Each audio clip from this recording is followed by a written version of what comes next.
Check, check, check. 1 2 1 2. DJ Jime. My brother. Welcome to the Dan TV. Conversation with the Dan. Yeah, man. Overdue. Yo, me have a nice like introduction for you, but I'm gonna squash that. I'm gonna talk directly from the heart, right? No problem. Somebody that I saw got it out the mud, bro. Honestly, it's like I don't think a lot of people can, however they want to say about you, but I rock since about, since me about 4 or 5. Yeah, man. And somebody that I grew up with, play basketball with, from community with, down the road, at his bar court, the amount of drama that I don't face by the men that some people just can't. I think they can ever comprehend if you tell the stories. I go Cuba together, rock throughout this industry together. And I must say, as somebody that I've seen grow from like, to put them in the words, it's kind of hard to explain, right? But I can tell you from the heart, somebody that I'm proud of. You understand? I appreciate that, man. You put in the work and you reap the rewards of that work. I appreciate that. Even if things go, you're one of them entrepreneurs that I know that I can just shut me and even look back. Because even if things look like you go left, you can figure out a way for bringing them back in. You understand? So I must say, like, it's inspiring to see your work, see what you do. And you inspire me for not only continue to push through, but just to find new ways for reinvent yourself. You understand? I appreciate that, man. And continue to keep current with this ever changing. Yo, we just realized the other day how old I want to book. Yeah, it's and funny enough you say about reinventing. Like when I started DJing, it was like 2007. Like when I really got my first break, and it was all it was about back then was music. Like you would know, you're in Cuba, left on class, go home, and they make nice and I had me play music for hours and top of hours and hours and hours. So. Cuba gave one good, when they said pilots have to put in their hours and then doctors have to do their hours. Cuba gave some real hours. I would never change that part of my life ever, because it gave me the background musically that I needed. Facts. It's not just about playing like the Spanish music and everything, but learning so much different types of music, just different cultures. It just had me so enthralled at the time, and I wouldn't change that for nothing, Tito. Honestly, bro. I wouldn't change that. Me look back, I'm trying to, because I was thinking about how Tito, how you gonna approach this whole conversation with Jai. And one of them things that run through my mind is, remember like when we got like vacation and so artists had this like we get on 2 weeks vacation for Christmas. And I have this for the 2 weeks, the music can't stop. Yeah. Can never stop. So sometimes one DJ for 24 hours straight. Yeah. Now, dead serious now. Yeah. The only thing you get a chance to do, so you'd have a cue your song in a certain type of way. Virtual DJ, you get to go wash your can, use the toilet, whatever the case may be. Literally. Man, this has shift, bro. So sometimes you wake up at midnight and music still a blast. When the party done, you literally, man, if somebody have little chicken in their freezer, can't cook. Go have some rice, go wash the rice, cook something, and you go again. That was... for 2 weeks, 24 hours. Whenever you have a break, every day. Yeah, because it's just us, like in Cuba, it's just the Caribbean, it's not just Antiguans, it's the Caribbean people all together. Because I remember when we were in Sego, it was us, the Grenadians, the Guyanese, all of us in the same dorm, Vinci, the Lucians, Bahamian. Yeah, man, it was just a mix of people, a melting pot. Yeah, a melting pot of people, man. But let's not skip too tough. So DJ Jime, Miss Bird is your mom. Yeah. Forever. Well, you may say forever, like man. It can change. Mr. Hunt, your dad, aka Calypso Joe. Yeah, man. What was like from a next Calypsonian, aka artist, coming from that background? What it was like growing up with knowing that your father is one of the legends as it pertains to like Calypso and culture in Antigua? Funny enough, and this might sound crazy, but because I was raised my mom, I didn't understand the impact that my father had until I was older. Yeah, you the same, bro.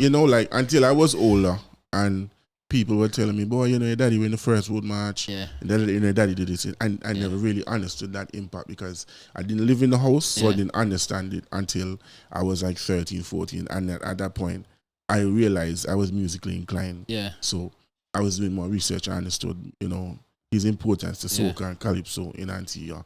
And that is at that point, I said, wow, daddy, you know. Yo, even though I still don't play them because like, you know, you're like a prom calypso. Yeah, I just brush off that. You understand? And you know, this might sound funny, you know, but for me, this is when me tell everybody, you know, that they say, for me, daddy bad now. You remember the Tick song? By now you should know the tune. Oh yeah. That's when me hear the song on the radio and me realize daddy sing the song. I say, daddy was a big tune. Not only that, I rest in peace as well. Yeah, so not man, only that, man, always. Your father's one of the first TED Talks, host of TED Talks in Antigua. He was. So I'm pioneering that way as well. Yeah, man, he was, you know, and he had a wealth of knowledge in music and calypso. You know, I had a few brief conversations. Like just before he passed, you know, we were getting a little closer and, you know, we'll go over there and talk about music and how things he used to do in the past because he even mentioned, you know, he got his start singing at a singing competition out in Johnson's Point. Nice. That's where he got his start. He had a band and he was singing in the band and different things like that. So I got just before he passed, you know, we got a few conversations in heart to heart, and you know I really cherish them, you know. Facts. And you know what's funny about that school as well too. Them man can cook no boss. Boss. Anytime I go Johnson's Point and the big mango chili boss, anything. Yo, the boss vibes always on it. You know what's funny? Yo, and this is no knock to you, but I grew up like pretty much knowing your dad now. Because remember we from Erlins, right? Mm-hmm. So not even knowing that, that's your... Not even knowing that your father, bro. Knowing that me and you had this connection. Not knowing that that's your old man. Not knowing that... I still didn't even understand the calypso impact that he had on Antigua. You understand? Because growing up, I don't think we could have comprehend all of that at the time. No. I just hear the song and I just sing along and just make joke and fun. Not knowing that the man are like one of them big...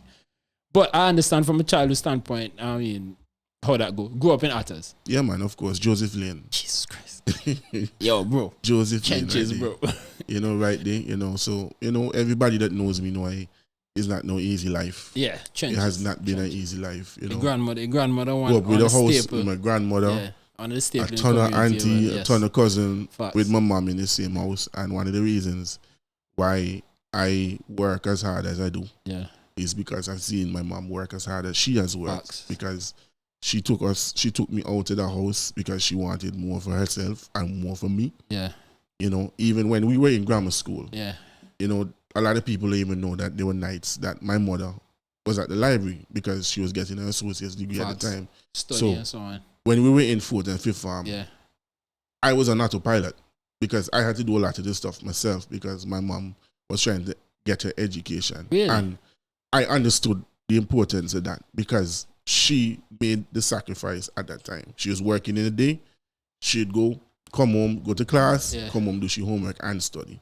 She took it that seriously. So you can say from an early age, I don't develop this whole concept of being your own man and having to fend for yourself. But not really necessarily fend for yourself like that. Yeah, but you know. I mean, you would remember back in, you see, maybe show my age, right? Back in the day, no.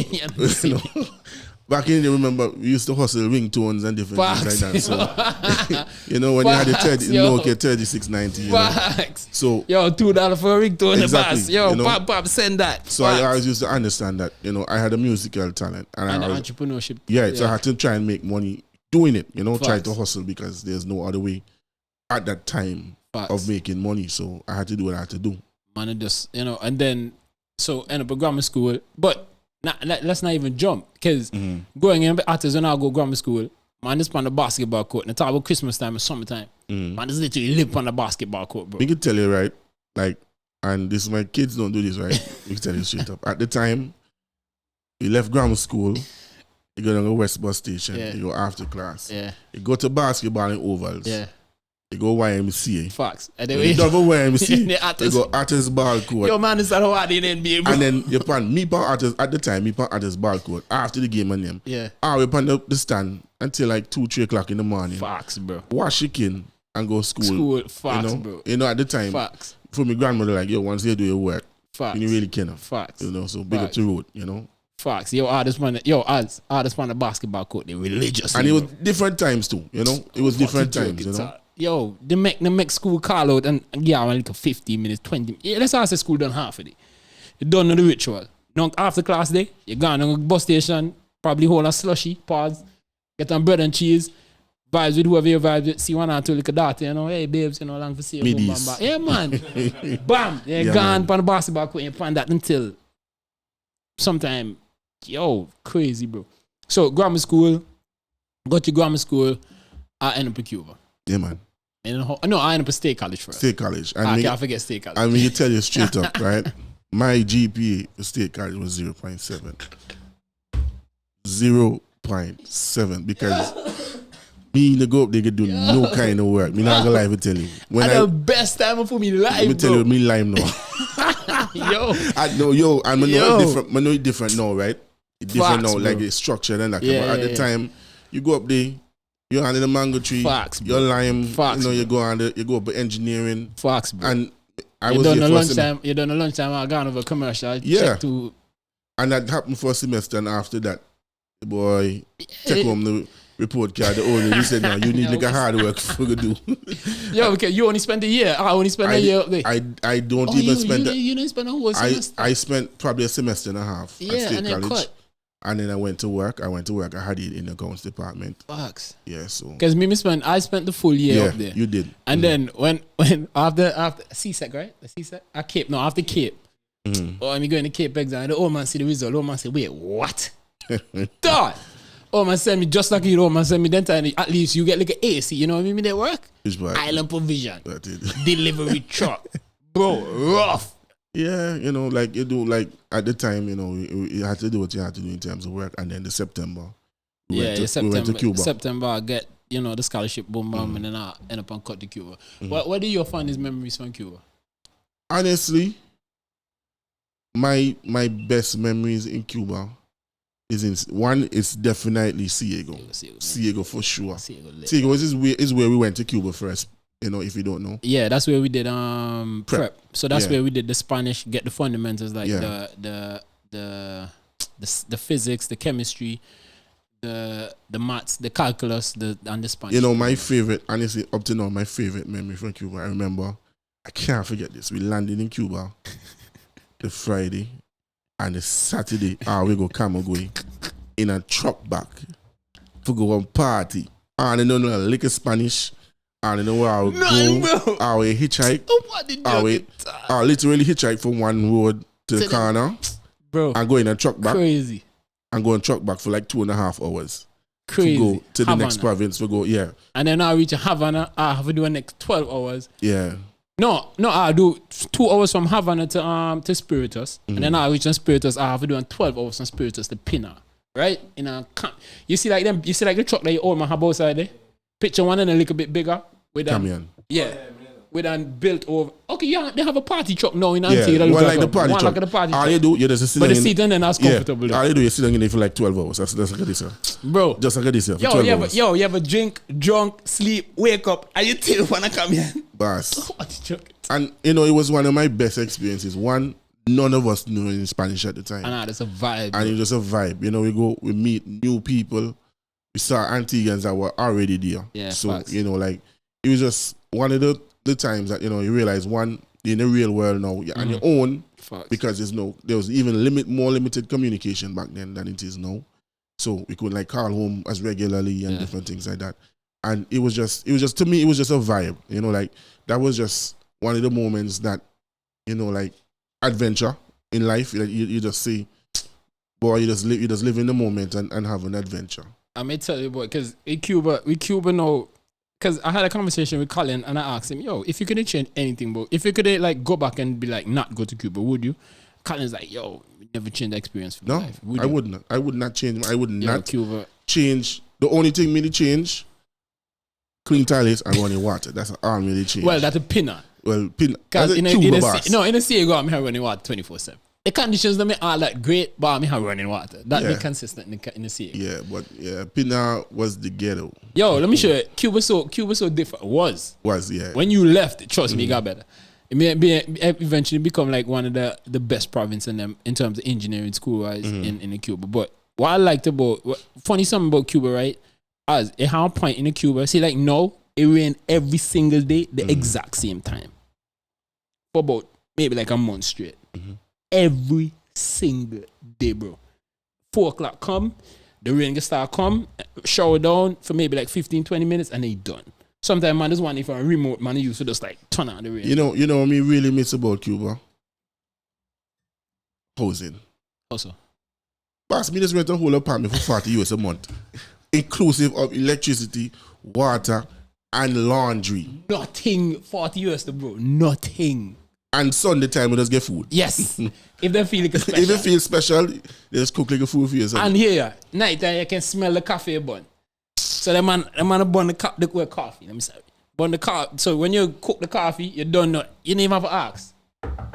Okay, the coffee? I mean, go downstairs, take a little shot of coffee, open your eyes, go study. No, you're not supposed to be renting off campus, right? But your thief way, and you rent a little place, $40 a month now. Trust me. All of that included. So, let me tell you, Cuba, if you add an extra $10, you probably get breakfast and lunch. Breakfast and lunch, yeah. And you talk about decent food, bro. It was a vibe. I'm not gonna lie to tell you, it was definitely one of my favorite times. It was one of the roughest times in my life. I'm not gonna lie, it was one of the roughest times in my life, and it was still one of the best times in my life. But that launched your DJ career as well too, because it did. I mean, it started out with playing, because for each year you have to hire your DJ representative. So for prep you had the other guy from Grenada, they had Lamont, right? So you had a couple of people. And the funny thing about it, when you got there, they embraced you as well too, within our province. Now, when you go outside the province, I have to struggle. I have to fight. Because you had DJs at the time like Pimpo. Yeah. You had Bigger Lava, rest in peace. Rest in peace, Bigger. You had a couple of St. Lucians. So they had established DJs on the circuit in Cuba. Sometimes others literally have to, like, if Jime not play on our far. Yeah, when Sega move it there. Yeah, so I really appreciated the Antiguans and the support that they used to get. And the play bass. The support. So whenever I used to play the Antiguans, and it was a rollout. Man, the style party so yeah. I mean, Jime play tall, nobody move. I'll go back in the truck. No, serious as. Man, I'll pay for going to the gate and let's Jime. Yeah, it was like at the time, right, every country had an independence celebration at a campsite. Yeah. Called it Campismo. And it was like a weekend of activities. And at that point, like things got so good in terms of the DJing, I used to go on DJ for Jamaica Congress. I remember that one. That was a big one. We did. What else we did? We do like one African one in the Moran. We did a lot of them. The congresses and then we did a lot, but most of the events that you did were like the private parties. The man would literally request. Yeah. Jime, because you come with Jime and you come with the people. So I would go to school. So I literally would go to school, and depending on where the province is, I'd like go to class up until midday, go bus station, go on a bus for 6 hours, 7 hours, and come back and So, spend the weekend, come back, facts. Yeah, so it was adventurous, and it was really interesting at that time. And then after the first year, I ended up in Pina, which we end up in a different province together. That would be a whole different ball game again too. Same energy, created our own vibe. But yeah, man. Because me and you just normally move around. Because and much people, everybody has been kind of, nobody want to travel, nobody want to do nothing. So me and you be like more so like the adventurous type. So when I move, Jime, you move this weekend, boom, where you play this weekend? All right, cool, gone. You just go on and shell on them parties. Fortunately, you left after your second year. Come back to Antigua. Where you went to after that? I took a year off, and that was probably one of the best and worst decisions I've ever made. Explain. Because, at the time, my mother didn't understand what I was doing in terms of music. So she sent me go to school. You ever see the meme? Everybody tries to send the picnic go to school to be an engineer, come back and DJ. That's literally what happened. But think they talk about you. Yeah. So every time we see the meme, we get embarrassed. But I came home and went through the whole summer, and then August, she's like, "Okay, the fun is over. What you gonna do now?" Yeah. And me I think I'm doing what I'm supposed to be doing right now. And typical Caribbean mother fashion. She like, yo, you either look work, I come out my house. Facts. Because you just come from university, you didn't complete them. Facts. And you want to tap in my house, it not gonna work out. So, you know, I had bills there for pay. Exactly, you know. And so I started to work at APOA. I was working INET was new at the time. Yeah. So I started working at INET. I was a customer service rep.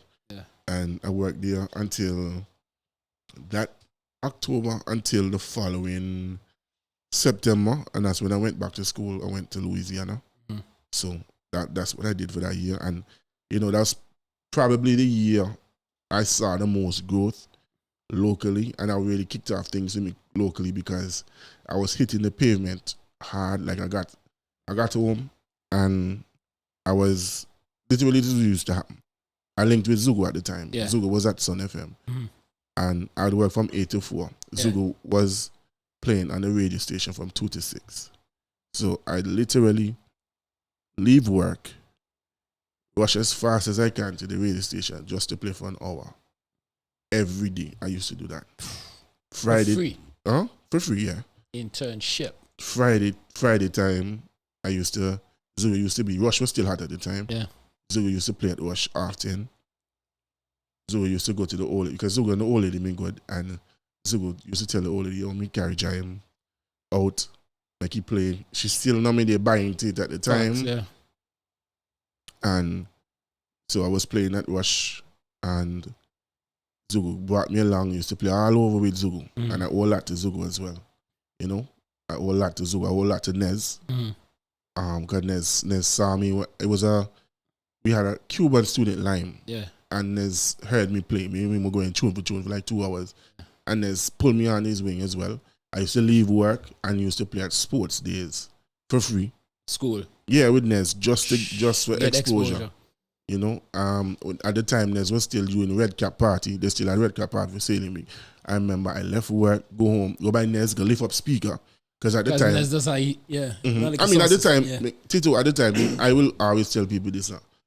I did I went through all my work in terms of doing all my groundwork, like all the phases that would get you to the point. So when you talk about lifting up speaker, yeah, I used to do that. Facts. Everything that has to do with dealing with entertainment, I used to do it, and I used to work hard to work, still try and push out mixes, still do everything, and I wasn't missing a beat. Facts. Because you just put out the winning mixes on them. Yes. I used to put out a lot of mixes. Facts.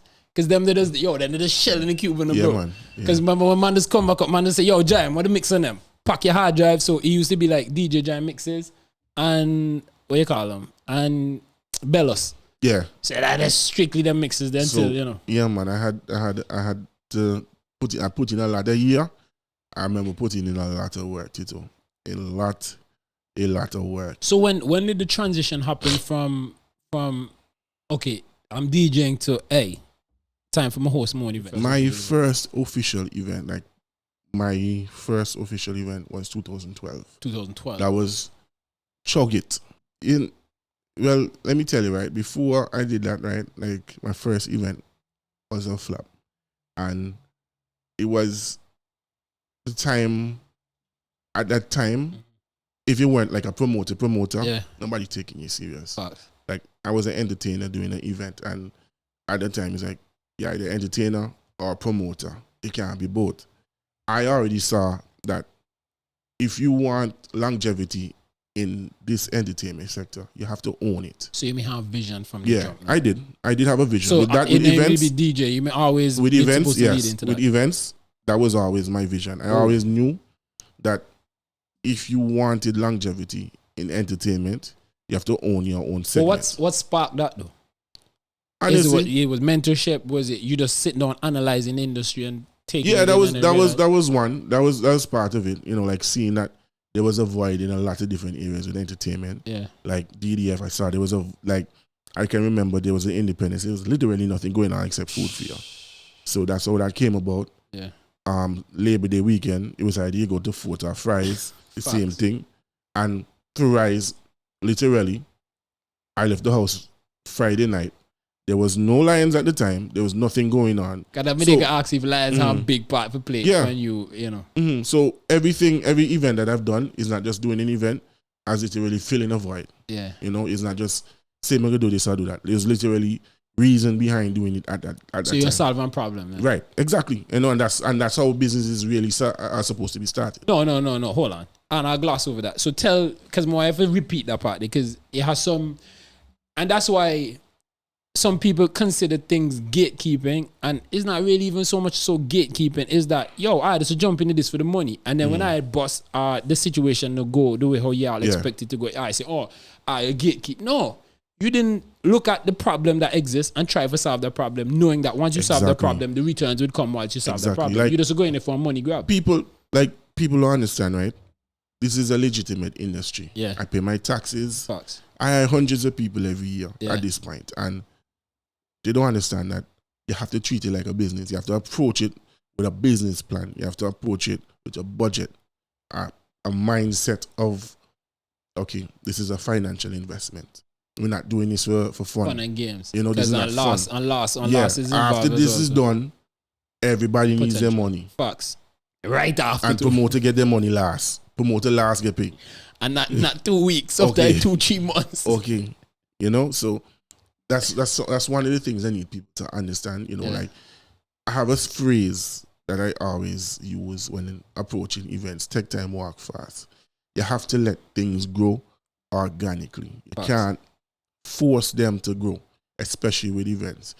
Let them grow naturally so you understand growing pains. You understand how to fix certain solutions. If you start with 10,000 people, you don't know what to do from there, because there's gonna be so many issues, so many flaws in that first event. You're not gonna know what to do. That's why I tell people sometimes it's good for start off slow and gradually build. Because when you start off big and meet expectations, the people and then that get turned away from the first time, it's hard to try to bring them the back now. And people at this point, people would say I'm a stickler when it comes to certain things, and I fire fast. I say that, but because you understand the value of people's money. This is my invest. I tell people all the time, these are my investments. Yeah, this is a business to me, and I treat it as such. It's not that I'm hard and fast. I'm hard to deal with, anything like that. You see what time you told me 8:30. You tell me 8:30. I was here 8:27. I tell you. Even surprised me, Jesus Christ, time is one of the most valuable resources when you're dealing with entertainment. Facts. Setting up early, being punctual, you don't win half the battle right there. Yeah, that's true. So time is one of the most valuable things when you're dealing with things, and I don't tolerate lateness. Anybody will tell you this. If you're late, you have 2 strikes, not 3.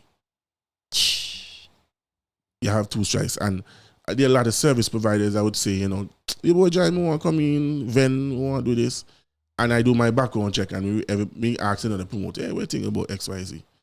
Yo, he always late now. He never pan time now. Facts. That message upon red, me can tell you. He left that message upon red too, because it's one of the things that I'm very grateful for is in the last couple of years, you fill out a team. Yeah. And it's not just a regular random team, it's a team of people that have. I'll give you an example. One of my closest people, my number 2. Yeah. Her name is Kiana Jacobs. Correct. She's Billy's girlfriend. Yeah. And she's been under my wing since DDF at Sugar Ridge. She came in as a promo girl. Yeah. She came and she approached me, saying, she want to learn more. She want more. She actually said she wanted more responsibility. She want to be on team. Yeah. And it was just me and her for a couple of years. Fast forward to BB that's gone. She did everything for BB. She did all of that for BB. And look how that it turned out. I feel so proud to know that somebody that came, has done something to that level. So your business hit all aspects. So you develop other entrepreneurs as well too. Yeah, man, push of course. them for this isn't about just a money grab. This about service, understanding what the people need, providing the service, make sure they leave satisfied. Because once you do all of that, then the rewards. The entire team has to win. It's not Jime. The entire team has to win. The people on my team, like Lavin have 360 boot. I have to make sure Lavin with that. As well too, yeah. Strangler does his events. He does all sound system, all the stuff and so on. Strangler has to win too. Jamal has to win. Kiana has to win. And it's funny because Strangler in this for a minute do like events as well too. And his event just like happened the other day. And so far, the last 2 events that he did for last year and this year. Strangler is undoubtedly one of the most organized persons I've met at his age. He's very mature. And very young. Yeah, he's very mature for his age. And I call him for advice. I have no qualms about saying that. I go to Strangler and say, yo, what do you think about XYZ? How can we approach this? Yeah. How can we fix this? Because he has different ideas to me. And you have to bring people that smarter than you. Anybody will tell you that. Facts. You need people that are smarter than you around you. The way he approaches things is not just fun and vibes. It's a financial approach and a logistics approach. And I really appreciate people that think ahead. Facts, because I've dealt with him for a few events. I've dealt with him for your events as well too. And trust me, as somebody that you can ask, somebody that takes suggestions, somebody that listens, somebody that is willing to give ideas as well too, and to like just anything that will make this whole process a little bit easier and enhance the whole experience. There's somebody that I can understand why he's on your team and why you value. I like the fact that I don't have to micromanage. Yes. That is very, especially when you're dealing with a large event or large events. You don't want to be micromanaging every little detail. You need to be able to trust the people around you to do their thing. The first time I saw that in effect, bro, I was greatly surprised because it was a case where I think it was for DDF. I think it was a DDF, no. And Mark said, so how we could do such and such and such, and John was like, yeah, I remember that. When you like, what do you mean talk to Stretch? I was like, talk to Stretch. That's why Stretch is here. That's his area. Yeah. You think me do everything? I was like, kind of, sort of. I was like, no. So you work with DJ Jime events. Stretch a handlebar. Strangler handle setup. This person handle this. This person handle tickets. This person handle passes. I'm just here just in case. Talk to them, but work. It's like, best. And I think that works best because you get to see the best out of people when you delegate them, I will always empower them as well. Yeah, man. Big up to my team, 100%. For sure. So understand that DJ Jime does Jime, but definitely Jime does the. You know what I like about this as well too, to be honest, is that no, you have brand, bro. And I think it's very important that people understand the difference between. I want to say like marketing, yes, but owning a brand. Because I just like if Nike decide right now, hey, I'm going to go open a hotel, the expectations high because you don't know, hey, Nike are a brand. So you don't know when you go into the hotel, you can see certain things. And that's what comes with you as well too. And when DJ Jime say you put on an event. Sometimes I used to wonder like, what make everybody just, when it's on a microscope for every little thing. And then it hit the nail on my head, like people expect a lot out of me and what I do.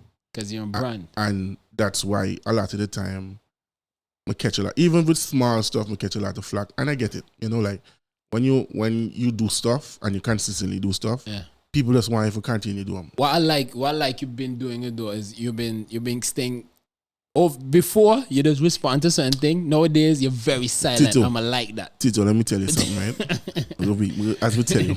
But you only limited to a little bit of WhatsApp. I come here to be honest, right? Tito. I'm gonna be real with you, right? Yeah. You see the pandemic. Yeah. One of the best or worst things that ever happened in my life. How so? It gave me time to figure out who me be as a person, not just me as a DJ and promoter, entrepreneur, all that other stuff. Yeah. Me as a person, because when you're on the go all the time, you don't really have the time for introspect. You have the time for sit down and think how who you are affects the people around you sometimes. Yeah. Because when you're constantly just going, sometimes you change as a person. Like, and me not me like how me did. Get like cold. I did not like how I was becoming heartless. Yeah, like you deal with so much people that you can't trust. I'm being 100% honest. Yeah. In entertainment, especially in Antigua, and every skin teeth just smile. So your heart kind of get numb to a lot of things. And I did not like who I was becoming. Yeah. And I had to take a big step back and do a lot of introspection. So you see me now, like a lot of people will say, you know, I don't really see you out. If it's not a gig, you don't really post much. You know, I don't really say much on social media anymore. And it's not so much that I don't have thoughts, because sometimes me tell you, sometimes I just want to say something, boy, you're an idiot now. But it's mature. Yeah, if they don't only know. You don't only know.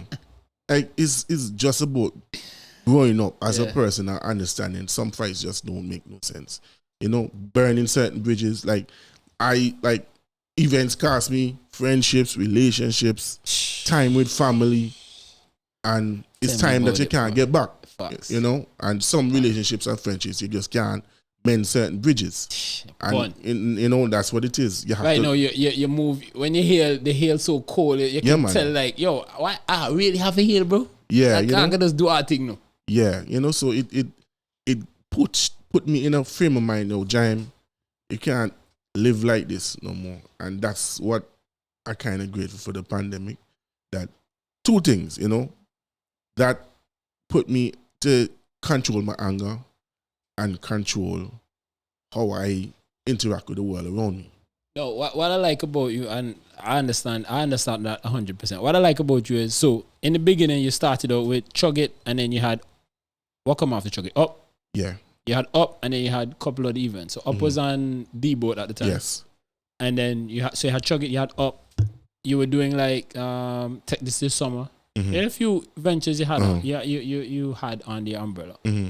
What I like is you didn't decide to drag certain things out to the very end.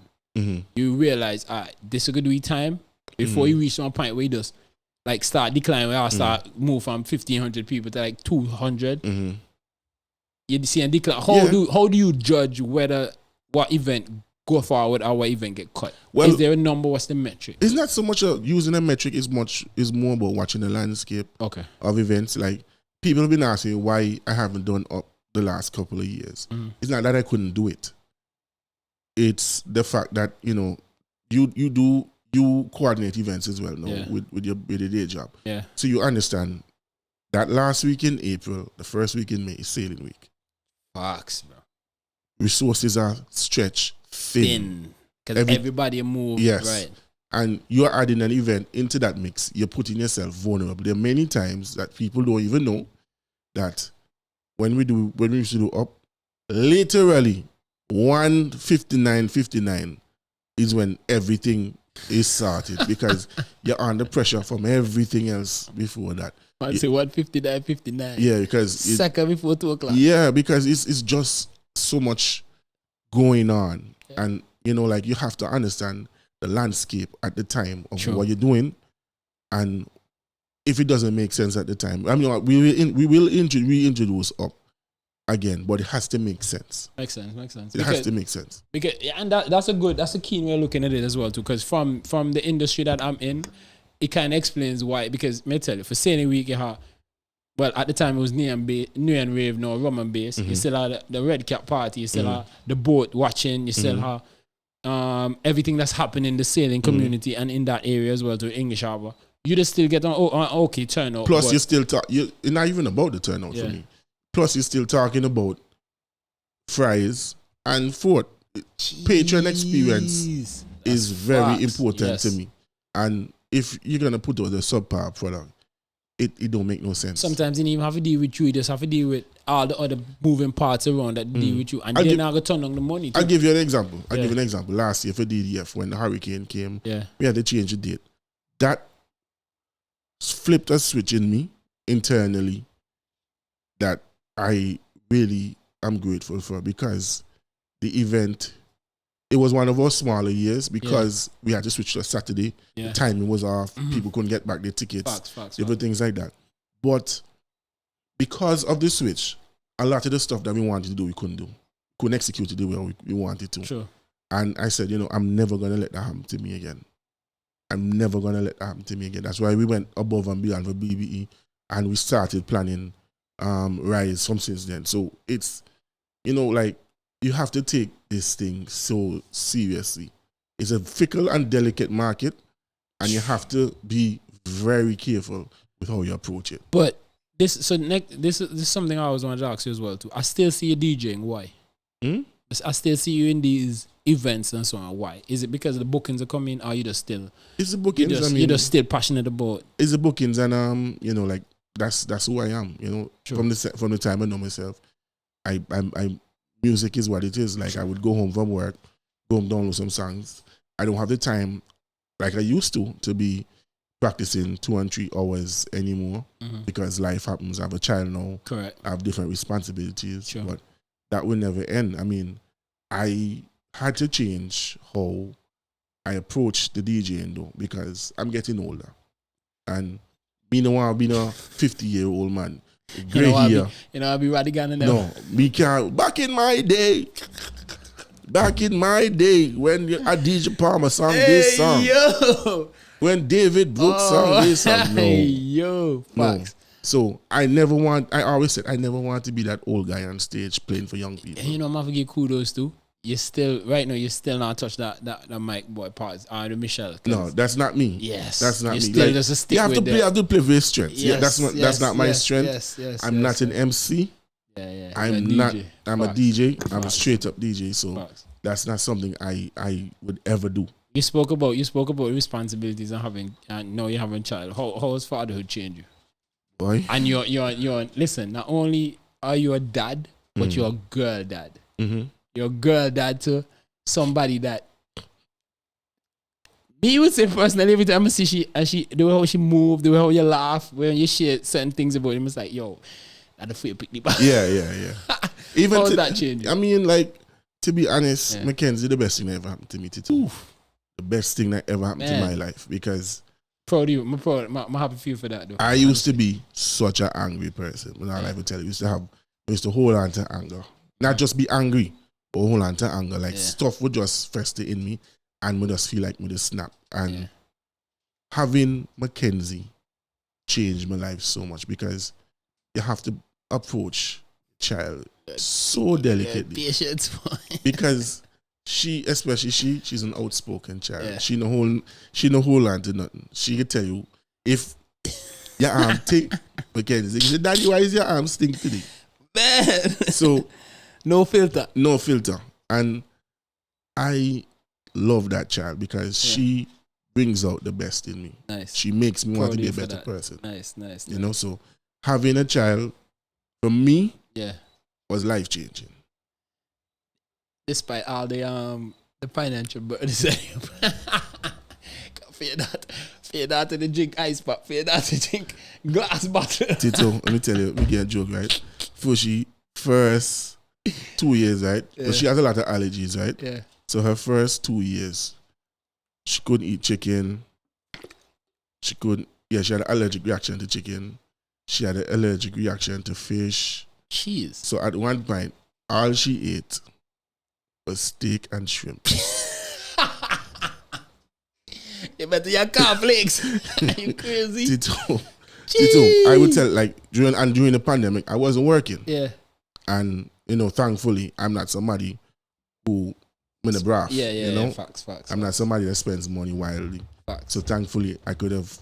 I mean, we like nice things, but but I'm not a braff. Moderately, And I literally spent my last dollar on my child. I can actually, people say that. Yeah.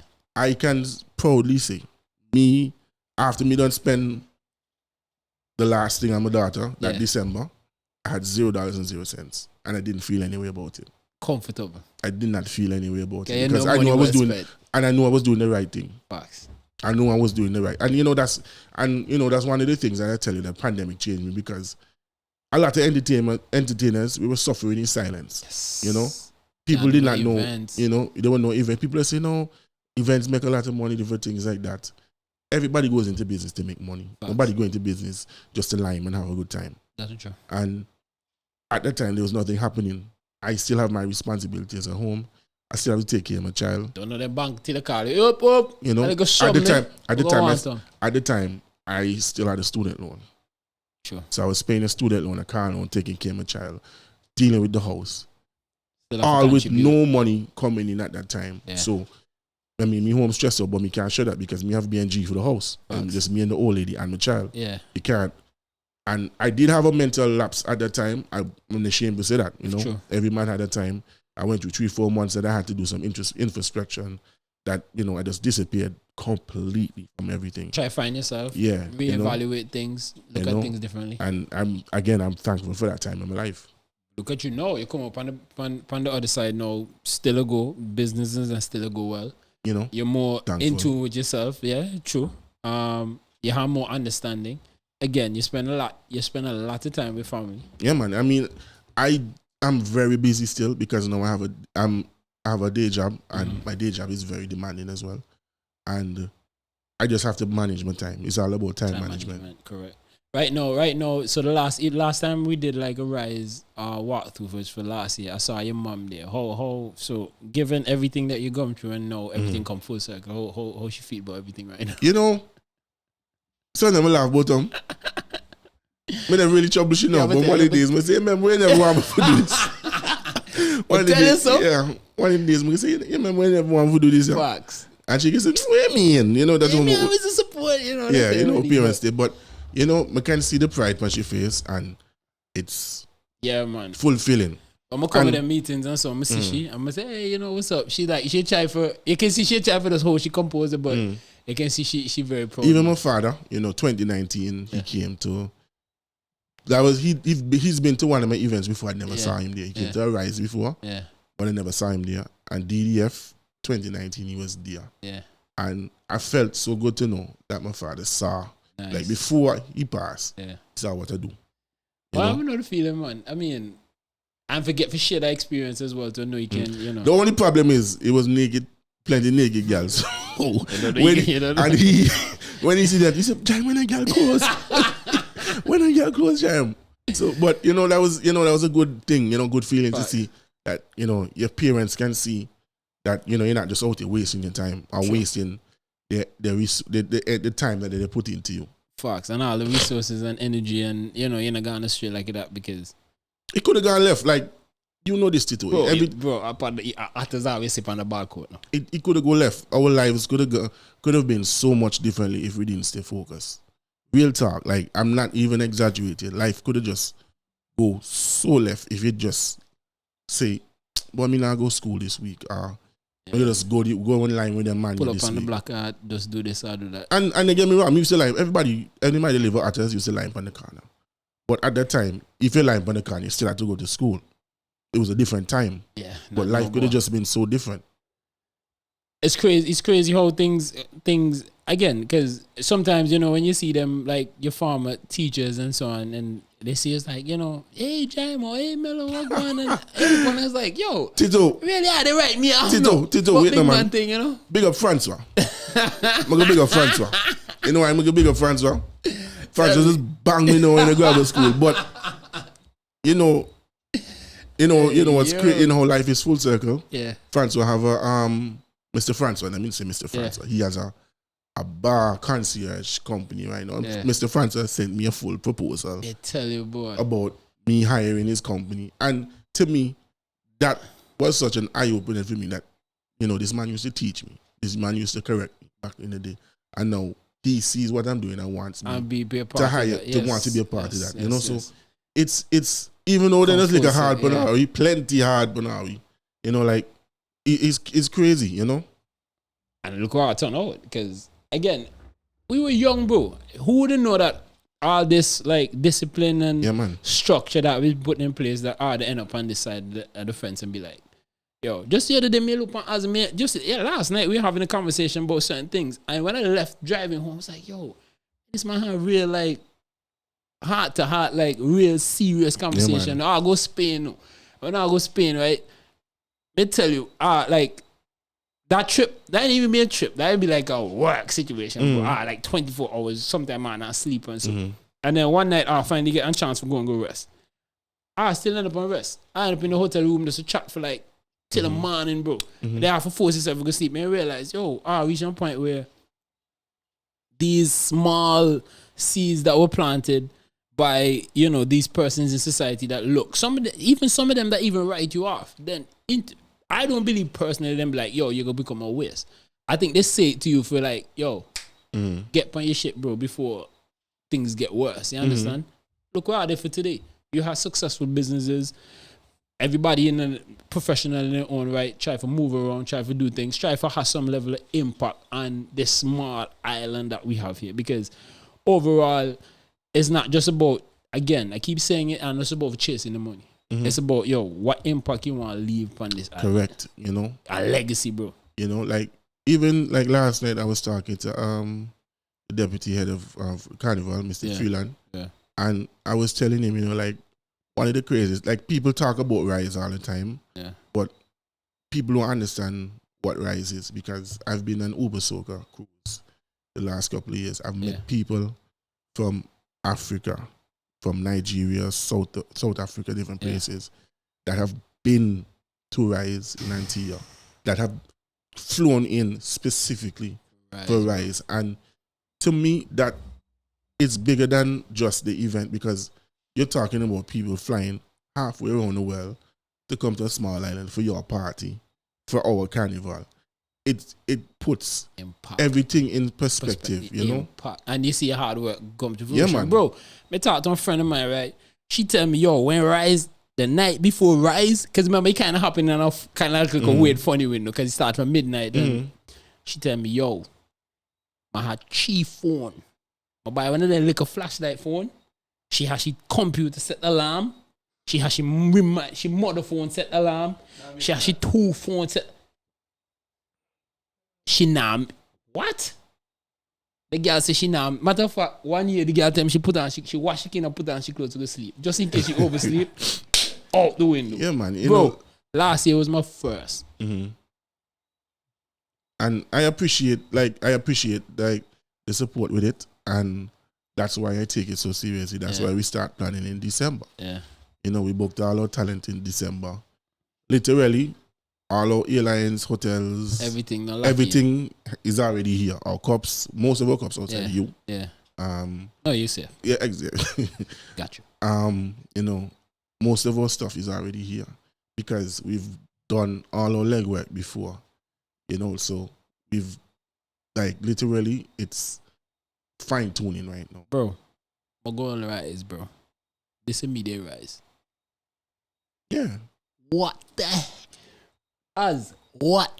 yo, you ever see a mosh pit like in a major concert? Oh, sometimes you wonder what this, bro. Yo, man, you know when all this go lines back in the morning, broke a time for man cut no. As at 10 o'clock no, sun hot no.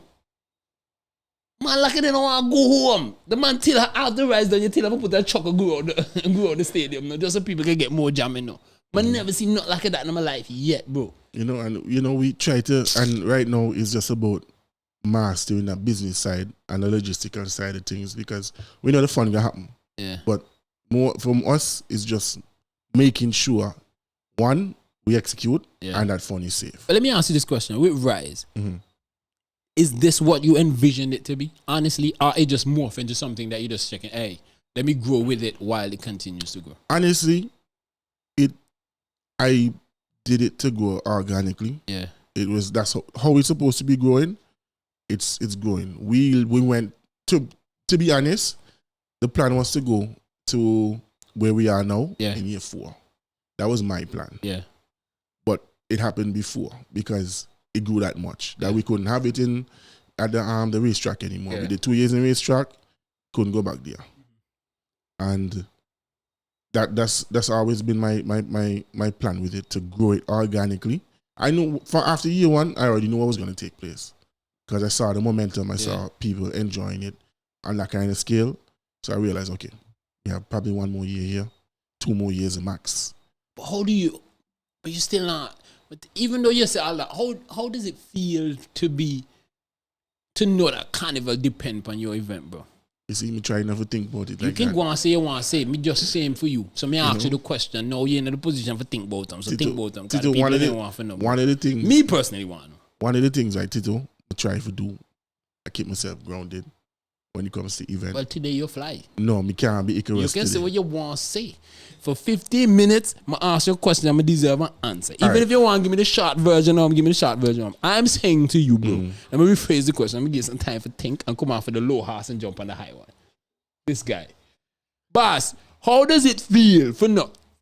Let me put him in perspective. Me know how it feel after the first year effect for know that all time something will drop and we know that that's how they control the carnival. I know that feeling. It's hard for me to explain. So I know you more articulate than me. So I'm asking you, how does it feel to know that Antigua Carnival literally depend on, bro, a t-shirt mask, plain mask, maybe so come on, I can rise, bro. What you tell me? It's, I'm not gonna lie. And this is no offense to the other events and no, of course not. Staple, right? Of course. But Rise seem to be like right now and the number show. I really, it just take me aback thinking about it. You know, the way, especially like me going like Tito, there's literally nowhere I can go and avoid talking about Rise. All them day job. I hear you. Well, I can't even season though, so turn up right. I'm going to work. Like, I'm going and clock in and somebody to say. Yeah, man, stop. Stop price ticket. Jime, you know, these and this discount. I go up the road, buy Makery up the corner from the credit union. Yeah. Go inside and, like, you know, I really say my name, DJ Jime. Yeah. I had WhatsApp message Jime. Yeah. And the girl, I remember this week, she looked on the paper and said, Jime. She might look at it. Rise. Let me talk to you about no ticket, no. So there's never a time right now that you know that is not impactful, and even seeing that is a household name at this point, it's not an line. It's a real humbling feeling too. Like knowing that people have it as a carnival event. Yo, I know people that the only thing for carnival them go right. Yes, yeah, people what are like you talking about, bro? You know, so it's one of the most humbling things I've ever felt, and it's one of the reasons why I take this so seriously. You know, I'm gonna respect you now too, because your life experiences, and that this will come from somebody that know you, right? So, for me, it kind of selfish, but that's somebody that know you. When it comes to Rise, I literally see like everything you've been through in your life, or all the people that you've touched, cultures that you've touched upon display in the Rise. Because, bro, Vince, I didn't know so much of Vince and Chelsea. Yeah, boy. Big up to the Vince team. Nah, I will tell you, that man serious. And Rise away me know so much of Vince and Antigua, because all the time they probably aren't represented. And you just happen to just know the culture and know that, my touch, all right, yo, this look familiar. After year 2, maybe year 3, like, oh, this look familiar. All right, I go push on that. Let me bring in a DJ that can represent them people and see the vibes. And the core Antiguan rip, like, I mean, the Dominican, them Sunday are just natural. I rock WCK forever. Burning Flames, WCK, Banota, what you call it, big Banota, VI. Them certain sugar band from St. Kitts, certain things are a staple. But if you see that you, right now, the Vincent and DJs and them almost man, couple festival in Antigua. No, they will make their circuit. For you to connect to all of that, especially in the Rise, I see like, all right, cool, Jime really, because again, people around have tried events and tried to incorporate all kind of other Caribbean islands in the event. But for me personally, it just not hit as how we supposed to hit because when it comes to Rise. We can tell you straight up, Tito, it goes back to Cuba as well. Yeah. We have an appreciation for who these people are. Facts. Who Vinces are, who Grenadians are, who Dominicans are. Because we live with them.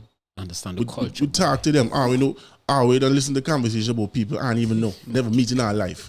Because they will try to relate with us. And I appreciate that. Me appreciate the fact that a Vinci man come with the whole team for Rise. And last year, every time they meet me, they said, you know, we need more representation. And they have their representation. Yeah. So it's only right that I provide them with an outlet as well. So it will always be like that, you know. And again, one of the reasons people always say, why is Rise like this? Why is Rise is one of the most purest events at its form, because it's literally the only event that you can't put out your phone. Yo, you're not lying. No, looking back at it, you know, when you see the snaps of Rise, you normally only see the before and the after. Right. You know, you barely see the doing. Unless there's a cameraman, you're not really seeing much. Yeah. Because it's one of those events that you don't take your phone out. Because one, you know, I mash them up, and two, you know, I miss nothing. Because there's so much going on at the same time. And that's why it's such a good experience. Because you're not snapping, you're with people, you're with crew. A lot of people come up with their crews. And that's why it's such a good experience. And from the economic standpoint, you do well too, because I remember last year when I got there, when I got there, but when I went to the bread area, it made just a little bit like about after 4 minutes to 5. Man, make me no straight up. You have to wait for the next batch. You have to wait a little bit about an hour. Say, partner, you come here with 200 bread and see thousands of people. Boss, say, boss, my bread till my hand, the man literally pull bread out of the oven with the bare hand. I numb the man hand and them so numb. The man say he never makes over the bread yet in life. You know? So and yeah, there definitely is a lot of economic spin-off.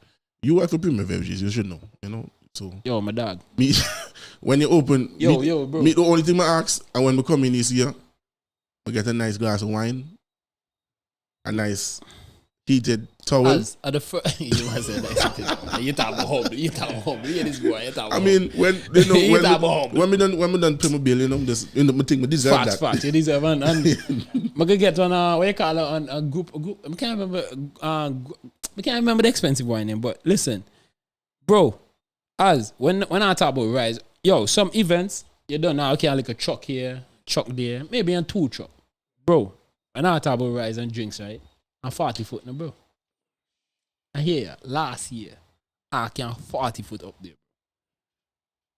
I go back to office twice, warehouse twice. 40 foot, bro. Look at people. Yo, the whole Antigua be rise now. Picking nigga them the boss. Man, even picking nigga big man, no, bro.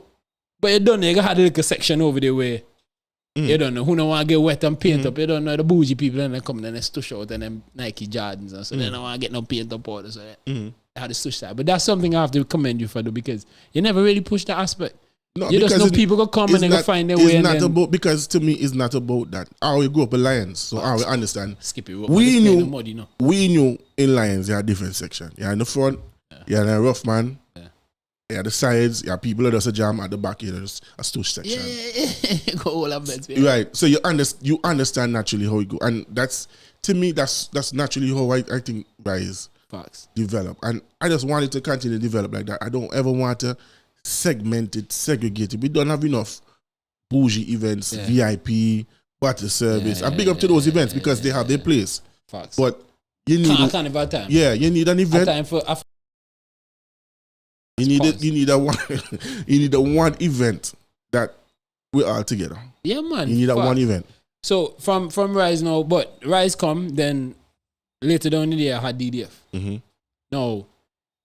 The first DDF I went to when you had all them girls dressed up in an Antigua flag and they take a nice picture. No, you said DDF pretty much filled a void because within that space it didn't have anything. But what inspired it to be? Then again, it happened on Independence time too. It's always like, I tell you, it was Independence, that's food fear. It was raining in the day. I'm like, dog, I tap on the whole weekend. The only thing I carry on a Halloween party. Me not a connection to the Halloween. Facts. That's not something I grew up with. I said, no, why is it not an Independence fete? Why is it not something around Independence? And that's how DDF came around. And DDF right now, that's our next staple within the fete season. You know, Tito, funny enough now, DDF is a little more technical than Rise. Also. Because DDF I understand. DDF is way more detail oriented for me because we have to be careful. Like, I'll give you an example. There was a year where we did tickets, and on the tickets we used national icons. I didn't know that we couldn't use national icons without written consent. Yeah. It's all copyrighted. And I appreciate that. That's news to me. So no, you give I appreciate me that. Yeah, so we had to change how we do things. Because I had this grand idea for that upon a tangent, but still, continue. But yeah, like you have to have consent for certain things when you're dealing with national icons, different celebrities, because they have their images and they have to protect their likeness and image as well. True. So I understand that. And within that, we still have to show Antigua. Like, there was a year we did paintings walking in, and they did sugar mills and different national icons and that stuff like that. So to me, DDF is more detail oriented. What I like as well too, because you don't know, people come for the partying and the drinking and the you know, just whatever that entails, right? But what I like is that you realize, all right, cool, I'll get down to the BS later on in the evening, but just taking all these other stuff, elements, Antigua, so the steel pan, the iron band, the Macajumbi, the stealth walkers, the dancing, the cultural aspect, you know, the look at this, that. Then you had the food, so you make sure you don't know the bread and cheese and the bun and cheese and the goat water and the sauce, but you still had the dukan and saltfish, you still had the pepper pot, you still had these cassava bread, you still had a lot of elements as it pertains to Antigua. It has, like, and that's what DDF is to me. It has to always be culturally relevant. It has to. We always say we're culture and fetid meat, and that's how I always want it to be. I didn't know that would do. And I'll be between me and you. Before my dad died, I told him. And everybody that to watch. No, you said between me and you. Everybody that to watch. Well, and everybody that to watch. You know, one of the best things that ever happened was the year that he came on stage and sang "A Nation to Build, a Country to Mold," and that's one of my best memories. I would never forget that, because I always wanted that. Song that very powerful song. I know, and to have my father sing that song at an independence event. I know how people responded to that song, and you open a door to a generation that never even know that song exists. He come along to patriotism, Tito. He come along to your love, and we think, we're the last of the Mohicans, like our generation, in terms of how we love Antigua. You would say Cuba mold that. Man, Cuba do the best. I never stop saying so. You appreciate your island, because you see they didn't have much. They don't have much. They live in a communist country, so they don't really know much about the outside world. But to them, Cuba the best thing in the universe. And you can't tell them. And you can't tell them different. And that's something that I emulated. You can't tell me Antigua is not the best place in the world. Yes, we have issues, but where it doesn't. But this is the point that may try to prove too. Because, bro, when you listen to all them other countries speak, because sometimes I remember at first I'm in small. Our delegation is small. They got big over the years, but I'm in very small. And you sit down and listen to the Guyanese, the Jamaicans, the Vincents, and the Lucian. You hear them man talking. Yeah. And you look at next and think it's like, boss, I have it great in this country anymore. You're talking, you have to talk with pride when you talk about Antiguans. And what? One of the things that I don't like about what happens sometimes is that we allow the order of the day to dictate the love of our country. Like, it doesn't matter what's happening politically and all of that kind of stuff. That should never dictate how you feel about Antigua. Never.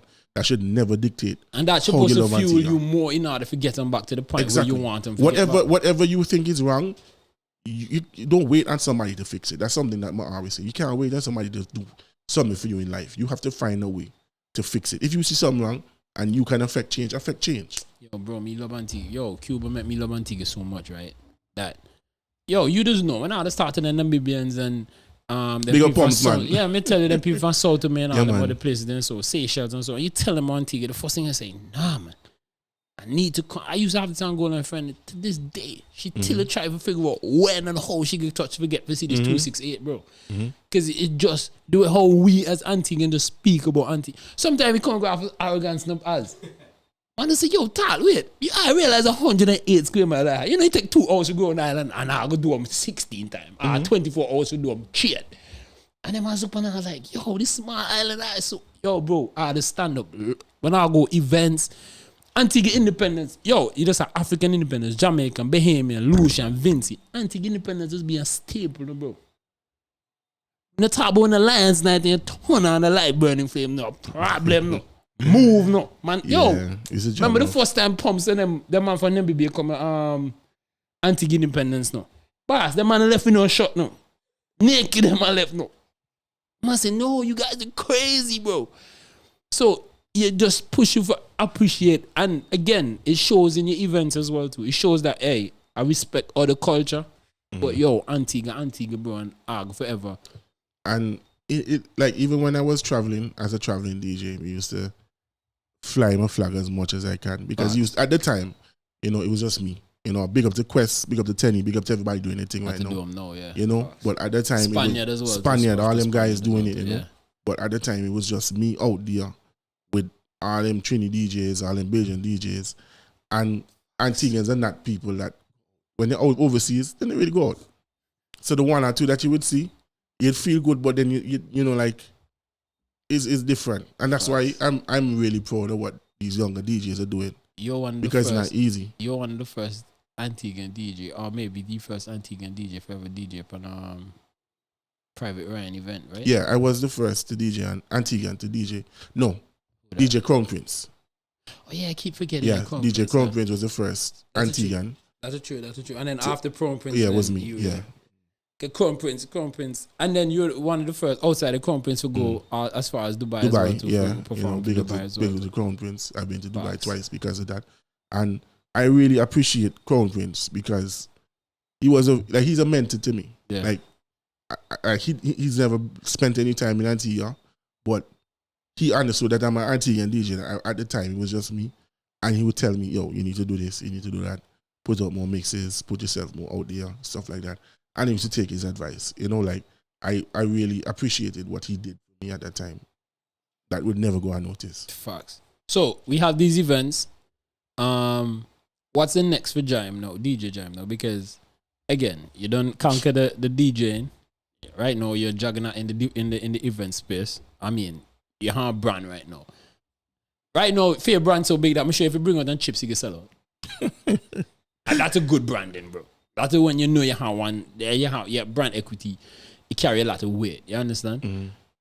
Are you planning to venture into the little production and bust two artists and try like a thing here and there? Funny you say that. We have a song coming out in about 2 weeks with Lyrical Reds. Big up to Lyrical Reds. Yeah. I obviously talent in him. Yeah. We did a song in COVID.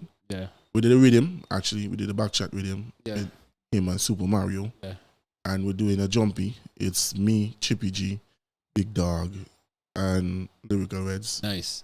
And yeah, it should be a good song. So yeah, that's hopefully. So this is just for you get your feet wet. Then. No, we're gonna make a splash with this song. It's a good song. No, but I'm saying even though you're gonna make a splash with your song, you could work with this one artist for now to see how things play out, and sort out the logistics. Yeah, and I prefer to work with somebody that who's hungry for it right now, know? I mean, big up to Quest, big up to Tian, then they have some monster hits right now. Can't compete in their songs. But you never know, because then you and you dictate whatever song I hit. That is true. The audience. That is true too, but you have to give jacket. Oh no, I'm not taking away that for sure. Them man right now, blazing, do your thing. But you have to stand for fair. You have to stand for I mean we stand on business with our song, and I think the record is gonna do well. It should do well, but that's one of the areas. Another area is branching out with the event. Okay. The events. We're working on Rise New York for this year. Working on it, but we make the problem, not really a problem. We're trying to cross all our legal T's and I's before we announce anything. Because Uncle Sam. I call it for his dinero because Uncle Sam dinero differ than inland revenue department. No. So stuff like me getting my work visa, different things like that is essential. I mean, I go up, they could do an event on my tourist visa. My boy franchise out. So is it the case when the franchise happens, is it the case that you go work with the talents and carry them with you? That's like we're working with some talent. Right. And we're trying to keep the elements of the brand the same. Facts. Most of the elements of the brand we have to keep. We'll adapt to the situation at hand. But most of the elements, most of the talent, the local talent, we're trying to take them with us. And some of the Dominican talent as well. Facts. So pretty much it's just the legalities you're trying to finalize, but everything else is pretty much done. Yeah. So whenever you get that sorted, you can launch the day. Boom. You have one date, you have one a time frame. They look for we're looking at the week before Labor Day. That's what we're looking at. Again, it depends. Up the funny when it comes to that kind of time. It depends. We have venue, all of that organized. Again, we just making sure legally. Why? Legally, we can do what we have to do. Emphasize that. Legally, I do not want to be in any issues with the United States government. So I am making sure everything is on above board. Everything what? Make sure everything what? Above board and legal. You check? Yo. But what? Yo, but you can't get me for that because you might think everything legal and then 2-3 years later. I just have to come and knock you the first day though. The man wait until 2-5 years later when you don't spend off all the money and buy your Benz and even right now doing like I'm supposed to be back on Uber Soca this year. Yeah. And I'm trying to sort out my work visa.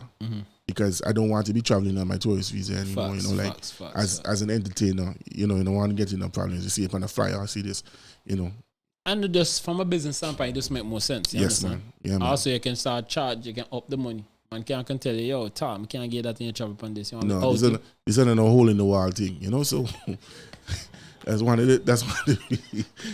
So we make being above board is very, very important. Yeah, man, you move smooth when you go to the immigration. Nobody can tell me nothing. Yeah, so I can pass a smile, because when you go immigration and legal, boy, your face serious like that. I tell you, boy. But yo, DJ Jime, it was a pleasure having you here. Yeah, again, man.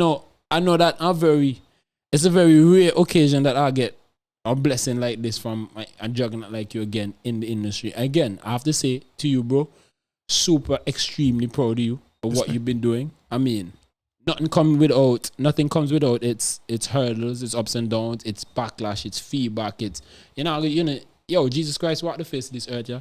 And them until crucify you. Let me tell you right, Tito, one of the best things that ever happened to me are people like us. Also.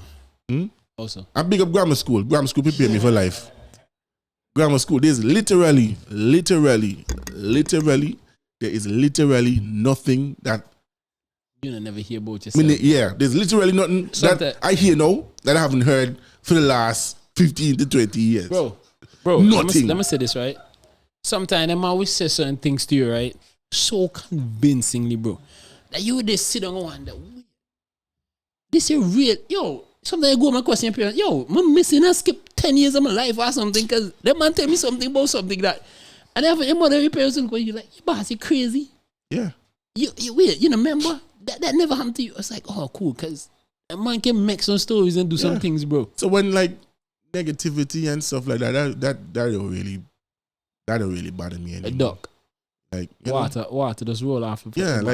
Honestly, like right now, like my other space in my life, when none of that affects me, and I'm very happy that I'm at that place in my life. I mean, no, not what would like I work hard to get to that spot. True.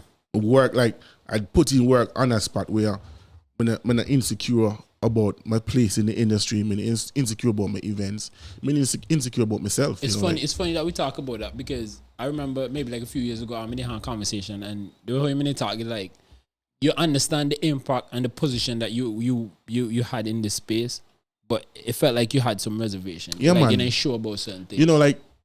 Like sometimes Tito, when the film I get my just due, like when I get the credit I deserve, but I don't do it for that.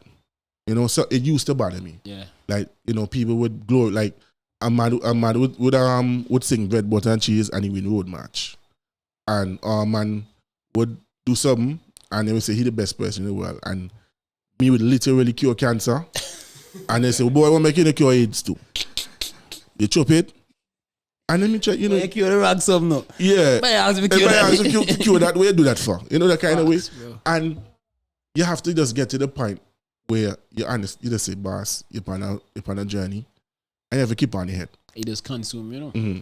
They tell you. Yeah, of course. Negative, like when you used to get negativity all the time from all corners, he would get to you like, yo, be a bad person, like what me do wrong, what me do in life that wrong that me need to get them from all corners, and you have to, like, as I tell you, you just have to introspect and understand, yo, you're doing this for the right reasons. I have a stand for what you believe in, bro.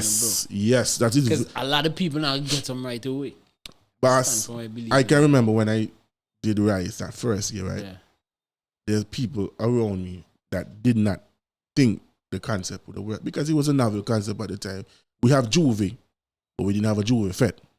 I don't see what Lions can do. We do Lions can do. Lions me dump on decline already. So people look when you're like, yo, how you don't want to do Lions? People hardly go Lions. Right.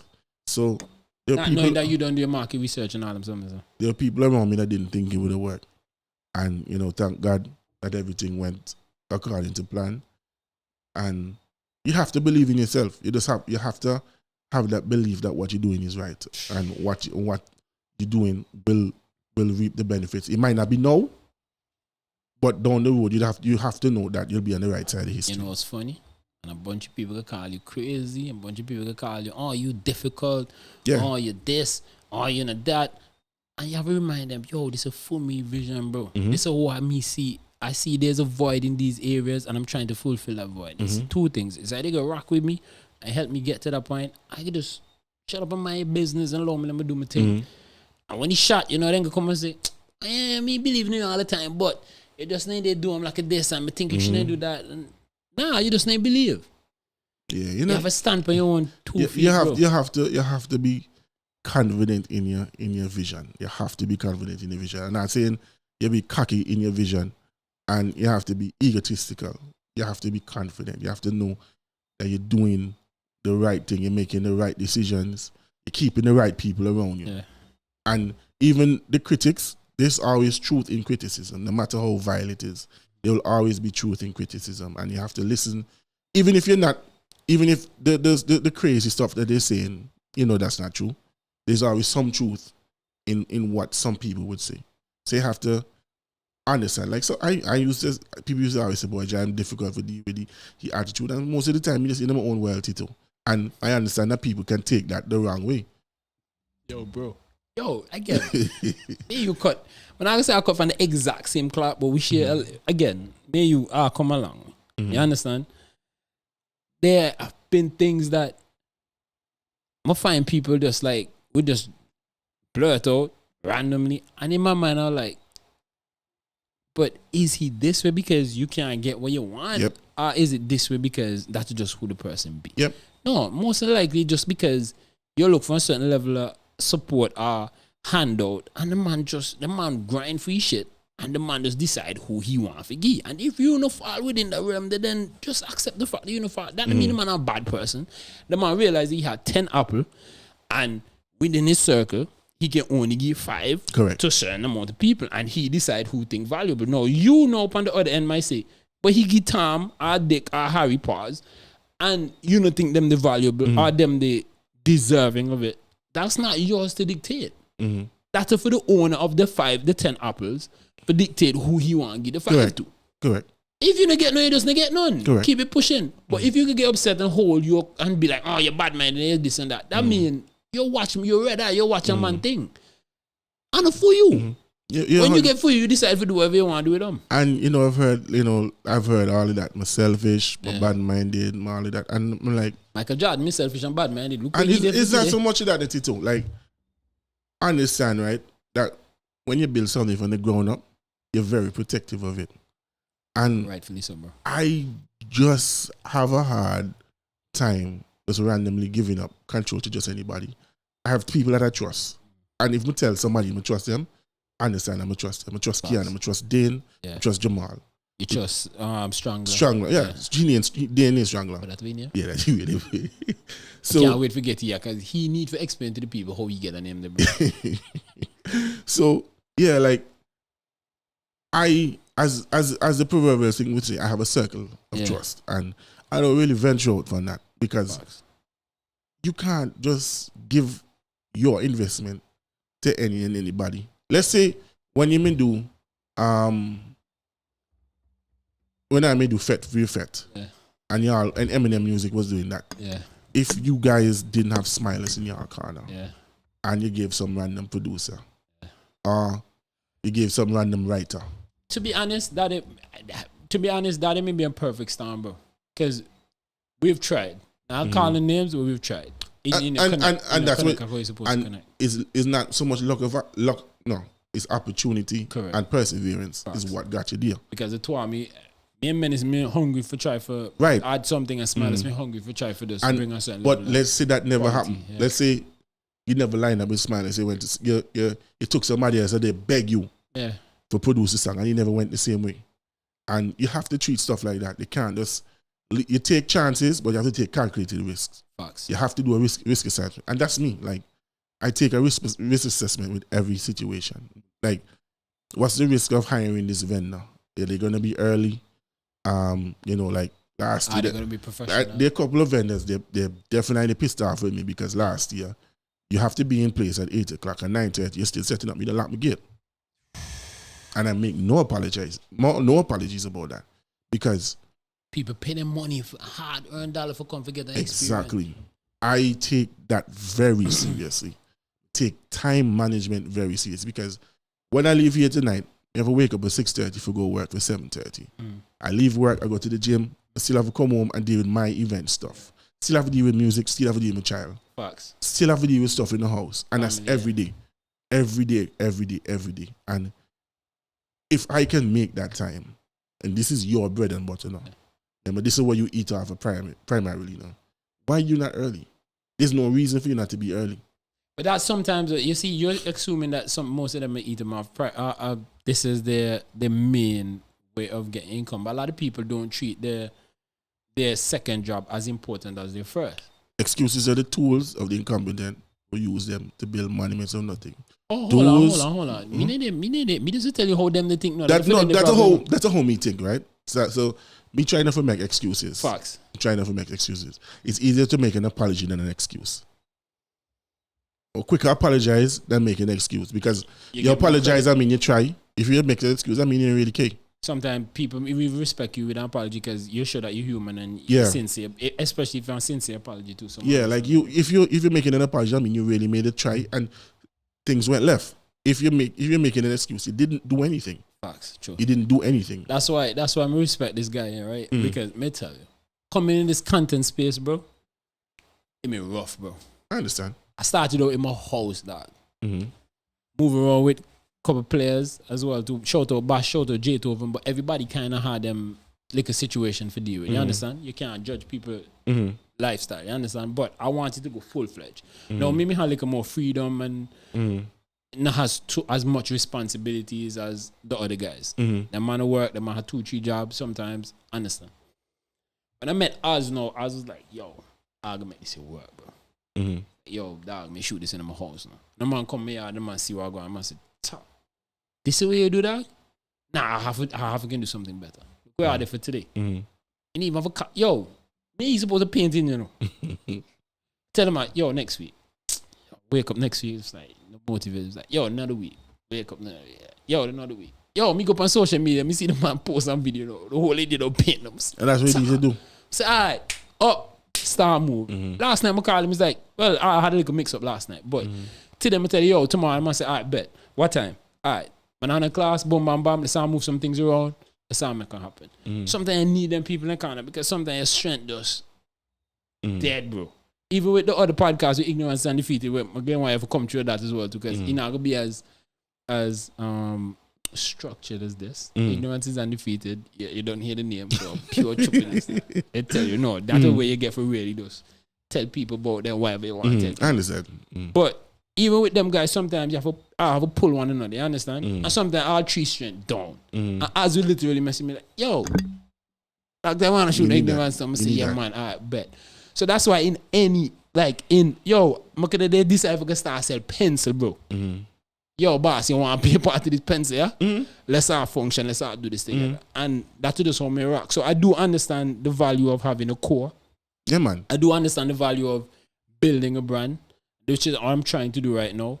I try to just venture out to the music a little bit. That's a different situation for a different day. That. Tito, we can tell you, we give you some advice, right? Yeah. Music and feeling. And you can't create if that feeling is good. Facts. Our feeling. You can't just force.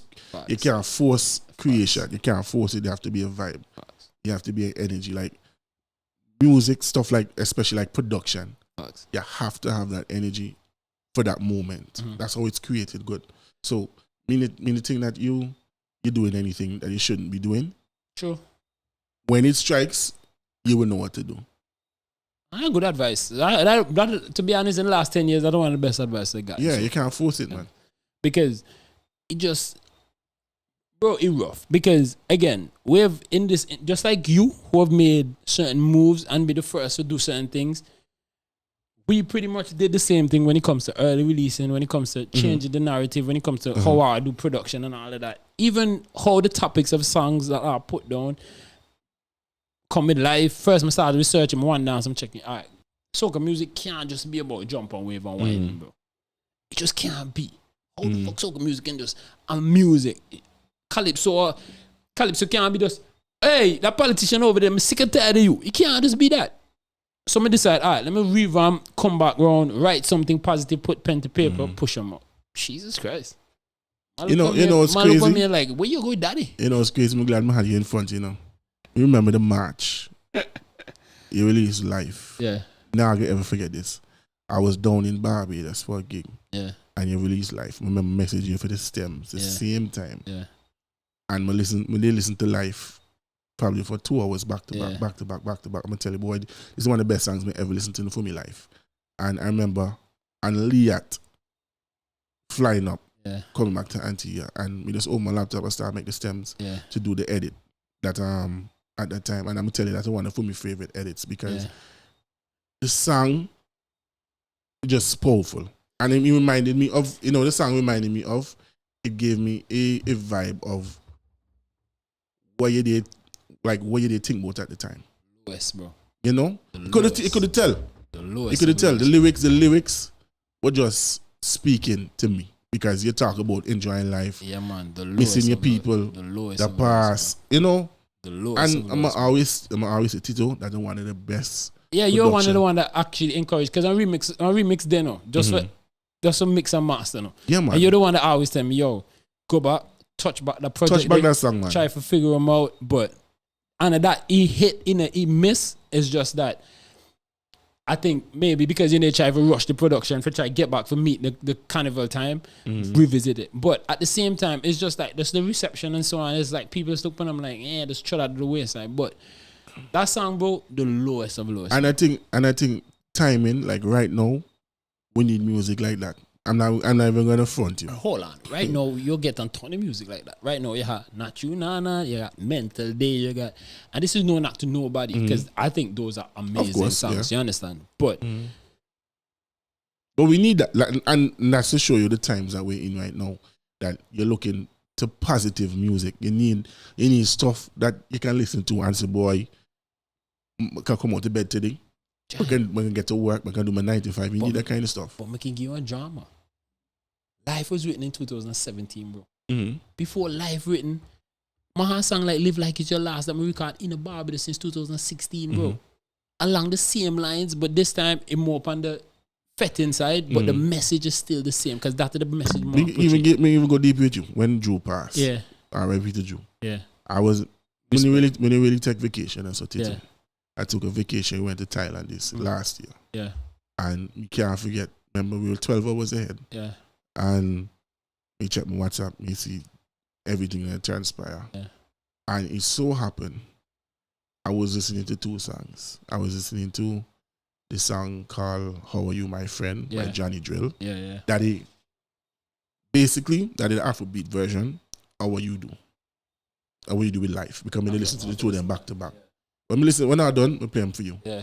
Just the essence of it, being a friend to somebody. Yeah. And then, like, what really, I mean, really crying so, but that devastated me. Because literally 10 days before, me, Drew, Super Diamond, all up on a boat in the middle of the ocean had time of our life. Facts. All our way had time out the handball. You know go ball, like literally all our way. Yeah. I go from having the time of our life to bury in June, January. And up to now, I'm still trying to process this. And that definitely changed from, like, we miss up on the podcast for years, on top of years. Me and Josh know me talk. Me and Josh know me they pull. Facts. Because, we had our differences with business. Yeah. And I forget it. I mean, I'll be honest, like, we went through our differences. And after Drew died, when I thought this doesn't make no sense. This doesn't make no sense. Put life in perspective, right? Yeah. And big up to Josh, I'll throw things under the bridge, and as man, I'll move forward. There's the toy build, and that's the next thing as well. To the 2 years start out, and that's how beautiful life is, right? The 2 years start out together, and then everybody venture in their own way, and the 2 years have brand equity that stand the test of time right now. Yeah, and man. I actually do the same thing. Big up to Josh, man. Josh should do big things as well. So And you know that it be very important to me to fix certain relationships that me mended. And me before COVID, boy, he'll take the screwdriver and screw you because it would have never happened.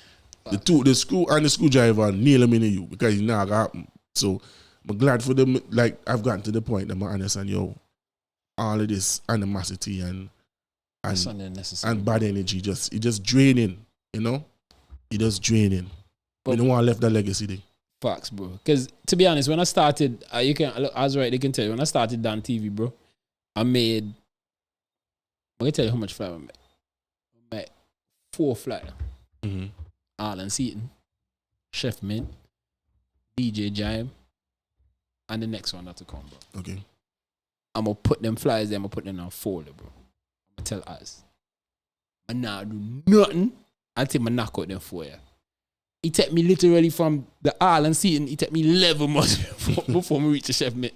And Colin John Jenkins. Sorry. Mm-hmm. So 5. Colin, you, Mint, Alan, and the next one to come, right?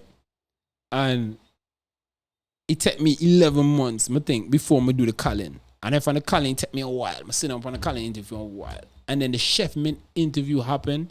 We actually recorded it, and he's supposed to come out the week leading up to Buenos Dias. Mm-hmm. I sit down on the interview there for months, Jam. I look on the interview, I was like, something about this interview just, nah. Mm-hmm. Ask us. My computer crashed, bro. Twice. Yeah, boy, I'm start crying. I'm think I lose. I'm had them on the hard drive. I go to the hard drive. I see the interview. I say, "Hi, God, put out this interview." I'll put out the interview, and just so I put out the interview, just so me and you connect.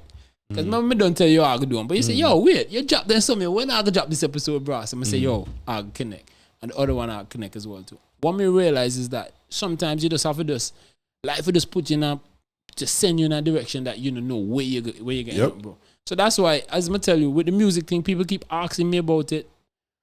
Bro, I tell you, honest to God, the best advice I've gotten is one they just give me just now, because life, maybe bro. Remember that time you come from working in APU, so you don't have like a red shirt, so you feel like you're the hottest thing. You just come off of one of the hottest 3-year runs ever, bro, in the music industry. So you come off on ton of heights, bro. Go Barbados and come back and realize, what? Out of sight, out of mind. Yeah. Mm-hmm. I say, man, I'm gonna sit down and think, boy, I remember the night. Can never forget, Jared had that song, that beat, and have a different song for them. I say, yo, whatever song you have on that, take off that, bro. Mm-hmm. I'm gonna sit down in the studio, I'm gonna sit down and I'll just listen to the beat, just listen to the beat, just listen to the beat. It be me, Menace, and Randy. Can never forget. Mm-hmm. And Randy say, yo, you wanna go with this song? I'm gonna say, yo, positivity. I want to talk about life. I want to talk about the struggles of life. I want to talk about just anything positive. And then it started to L-I-F-E. I'm going to say, go in the studio and record that. And then I'm here Randy shouting, sun shining, bro. I'm say, all right, cool. Nobody say nothing. Shut up. Right? So I put pen to paper and figure them out. Everybody go in, let them demo. Then time the Jared ain't coming yet. Lay the demo, learn the first verse, partially a little bit of the chorus and the chanting. Bam, send that to Jared. Joke it out. Within 24 hours, Jared sent me about the second and the third verse. So, and just so for you, for that song for impact you like that, I kind of understand, because that's how the energy that went into creating the song. That by the time he don't hear the first verse and the pre-chorus and the chorus and all that, the man checking tired. I have to put pen to paper. I mean, like you can hear it in the song, man. You can hear it in the music, man. No, but it be the lowest low, bro. I don't want to ever be there again, dog. Boy, trust me. I never want to go back. Trust me. The kind of situations they make you who as a man, like you who you be as a man. Trust me. Big facts. But DJ Jime again, DJ Jime and DJ Jime events, bro. Again, I can't say this enough. Super proud of you. Respect. Super proud of the staple that you become in Antigua. Super proud of what you've contributed to our industry. Super proud of the fact that you're trying to keep certain legacies and standard within the. Yo, to be honest, you make a lot of promoters step up their game, bro. Because at one point, man, just mean they get lazy, bro. And when man starts see how DJ Jime drop events and the brand equity that come with them, and man say, so Jime go and have to step up their game. So honestly, you make a lot of people in the industry step up their game. Again, pride, because majority of the industry controlled by men. So you don't know, once a man in a Boy. The pride, the measuring stick. Ego, different thing. And so, some man now give them the credit or the acknowledgement. I'm gonna say it. Coming from this industry and seeing the impact, and I've been in this industry not only from a promoter standpoint, but also from my music standpoint, also from a distribution standpoint. Mm-hmm. You understand? Trust me, impact is felt, bro. Appreciate it. Especially when it comes to that like something called Rising, bro. Appreciate people it, move mountains just for that event, for make sure that event and success, and forget as much resources towards that for make the experience good. You understand? I appreciate that, man. I hope the government and Antigua and Barbuda appreciate you same too. I mean, they're helping, you know, so I'm not gonna ever say that then they step in. You know? One thing I'm proud of you about as well too, I'm respect you for both as well too. Oh.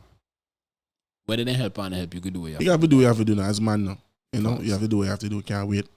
People now me jump on board and then they get on board and initially, you know, when they see something happen, they say, this is my work. Yeah. But big up to everybody on board, man. Box. Shout out when you go and big up my big friend Mackenzie. Hot girl. Afraid to see Mackenzie right now, boy, because it's so long I'm talk to she, but sure she can look at me and, bad man, who you? Mackenzie tell me today, just today, Mackenzie tell me, Daddy, why is your hair white? She tell me, grey beard. Like, Daddy, why is your hair white? I say, this grey beard. You getting old? You say, yes, I'm getting old, Mackenzie. That's what happens when they get old. I will get grey beard next year too. No, Mackenzie, you can't get beard. So big up my child. I love you. Big up Mackenzie. Facts. Yo, bro. I go to the trenches from grammar school from Ottos Barco to grammar school to A levels to Cuba and now to this industry.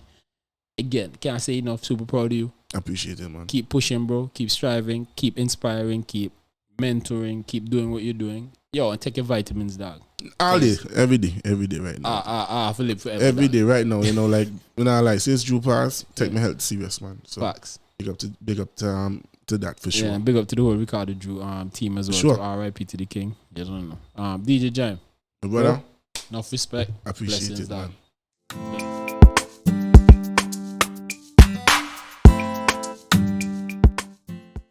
Yo,